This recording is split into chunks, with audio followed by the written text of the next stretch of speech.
శుభోదయం.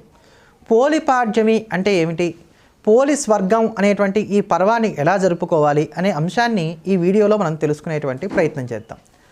కార్తీక మాసంలో నెల పొడవునా 30 రోజులు కూడా శ్రద్ధ కలిగినటువంటి స్త్రీలందరూ కూడా ప్రాతకాలంలోనే నిద్రలేవటం, ఆకాశంలో నక్షత్రాలు ఉండగా కృత్తికా దీపాలు పెట్టుకోవటం, అలానే కార్తీక సోమవారాలు, కార్తీక పూర్ణిమ, ఏకాదశులు ఇటువంటి పర్వటి రోజుల్లో చక్కగా ఉపవాసం ఉండటం, ప్రతిరోజు సాయంకాలం వేళ శివాలయానికో విష్ణువాలయానికో వెళ్ళి అక్కడ పెట్టేటువంటి ఆకాశ దీపాన్ని దర్శనం చేసి రావటం, ఇటువంటి నియమాలన్నీ కూడా పాటిస్తూ ఉంటారు. కార్తీక స్నానాలు, దానాలు ఇవన్నీ కూడా.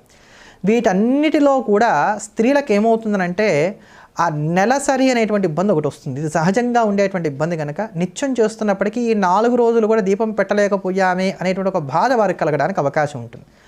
దాన్ని కూడా దాటడానికి ఆ 4 రోజులు కూడా దీపం పెట్టినటువంటి పుణ్యాన్ని పొందడానికి ఏర్పాటు చేసినటువంటి ఒక ప్రక్రియే ఈ